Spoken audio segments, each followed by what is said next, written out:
45. Indulgences. As we have seen, a sound covenantal theology is basic to true confession. The forms of confession can be observed without meaning. From the medieval era, if not from the earliest days of the Church, however confession was made, it had essentially these elements. First, the sinner had to be repentant. There had to be contrition, sorrow for sin, and a desire to make amends. Then, second, the sin had to be confessed. This, as we have seen, has taken different forms to the congregation, to the offended person or persons, to the priest or to the pastor, depending on the era and the church laws. Third, the sinner had to make some form of amends, satisfaction or restitution, in order to be forgiven.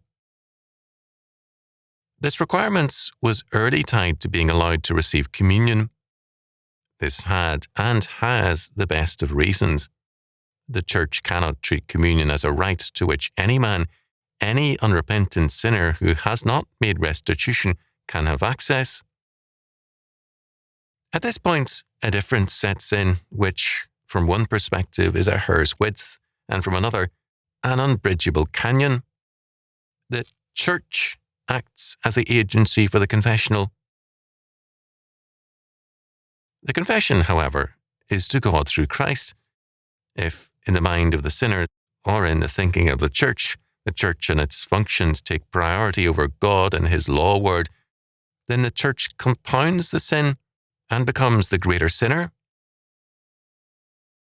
When, for example, the Church compounds the evil by insisting on forgiveness and reconciliation where no restitution has been made, then the Church's sin is much greater before God. The Church radically changed societies for the better by insisting on restitution rather than vengeance. We have no historian, to my knowledge, who has studied these social revolutions wrought by this insistence. It was a major battle against paganism, and it made civilization and a godly law order possible. The basic premise of God's law is to substitute God's law word, His vengeance against sin, for man's vengeance. As God's law is bypassed, human devices take over, and justice wanes. When pilgrimages were imposed in the medieval era for restitution as the penance for sin, the results were a boom to the economy of the pilgrimage cities, but no moral advancement for society. Chaucer's Canterbury Tales give us a telling account of how superficial these trips were to most pilgrims. This is not to deny that some pilgrims were truly contrite, but the pilgrimage could not replace restitution to God and to man. Pilgrimages became good business, big business. They were, in a sense, precursors to the foreign travel plans of many a current travel agency. More than a few fundamentalist and evangelical churches sponsor trips to the Holy Land, and returning travellers are ecstatic on what a blessing the trip was. The godly went and returned godly people. The sanctimonious sinners were no different despite their gush. The trips are minor, semi-historical guided tours. Erasmus, near the Reformation era, denounced pilgrimages as tourist excursions. The pilgrimages became less than holy, and a statute of Richard II in England, 1388, decreed that all persons claiming to be pilgrims who could not produce a letter of passage were to be arrested unless infirm. Pardoners were created by the medieval church to sell pardons, a fundraising device which rapidly fell into disrepute. The Council of Trent abolished the office. Long before then, pardoners, more than any other churchmen, perhaps, were held in disrepute. In the Canterbury Tales, circa 1380s or 1390s, when it is the pardoner's turn to tell a story, the other pilgrims at once tell the host, "No, don't let him tell us any ribaldry. Tell us some moral things so that we can be instructed, and then we shall be glad to listen." The pardoner, An able preacher gives him a good tale, but at the finish he adds, "But, sirs, I forgot one word in my tale. I have relics and pardons in my bag, as fine as any man's in England, which were given to me by the Pope's own hand. If any of you wish, out of piety, to make an offering and to receive my absolution, come up at once, kneel down here, and humbly receive my pardon.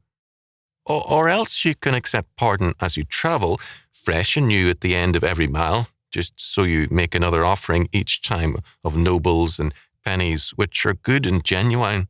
It is an honour to everyone here that you have available a pardoner with sufficient power to absolve you as you ride through the country, in case of accidents which might happen. Perhaps one or two of you will fall off your horses and break your necks. See what security is to all of you that I happen to be in your group and can absolve you, both high and low, when the soul passes from the body. I suggest that our host here shall be first, for he is most enveloped in sin. Come on, Sir Host, make the first offering right now, and you can kiss each one of the relics. Yes, for just a groat. Unbuckle your purse at once." The host's answer is a very profane one. Pardoners were not held in respect long before Erasmus. A pardoner, and many were fakes, could make more money in one day than a parson could in a month or more. Pardoners would disrupt church services and drown out the Mass with their loud preaching in churchyards. Such indulgences were profitable to Rome and were therefore tolerated. There is a very important aspect to indulgences in that what the church did, the kings soon imitated. In the place of God's law, the king's law began to prevail, and the sentence would be a long imprisonment unless the convicted person paid a heavy fine or ransom.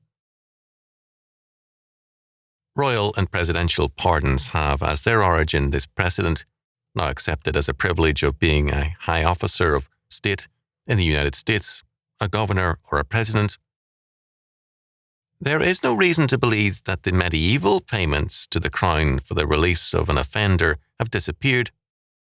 Some current pardons and paroles are difficult to relate to justice. Kings assessed the ability of the offender to pay, and they assessed him accordingly. In MacColl's words, quote, "Far more important in their eyes was the profit to be made out of granting pardons, so that, on the whole, in the later Middle Ages, the buying of a pardon became a straightforward financial transaction, and once again, therefore, an important means of evading the full ferocity of the law was generally available to all but the impecunious, the friendless, and those people who, whether as a group or individually, excited the particular enmity either of the king himself or of his judicial representatives." Many Protestants are very prone to cite the indulgences corruption that Luther confronted, but they are too obtuse to see our modern courts and legal system as an heir to the medieval indulgences system. Once men depart from God's law, they must create some kind of system to supplant it. Any substitute for God's law is evil.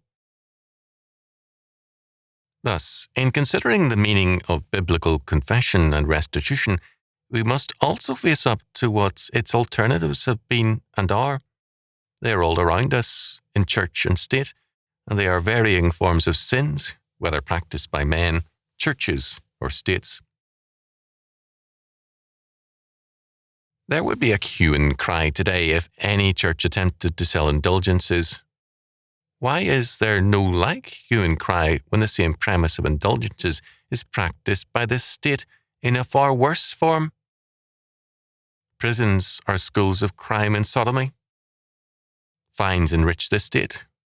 They do not make restitution to the offended person. Pardons often have reference to political pressure, not to justice.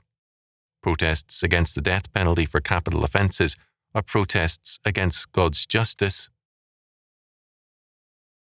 Anyone who condemns the medieval system of indulgences without, at the same time, condemning our statist and humanistic legal system is a hypocrite. The whole system of indulgences, whether by church or by state, denies that crimes and sins are essentially against God and His law. Luther's work is only half done, and the abolition of indulgences by the Council of Trent did not abolish its use by the state. Chaucer's pilgrims ridiculed the pardoner and held him in contempt, as does modern man the state. The pilgrims, however, had no answer to what they knew to be an evil because they did not know the law word of God. The modern citizen is more evil than the pardoner of old. He tolerates and supports an evil system of state indulgences as though it were justice. God's vengeance will not fail to exact His price.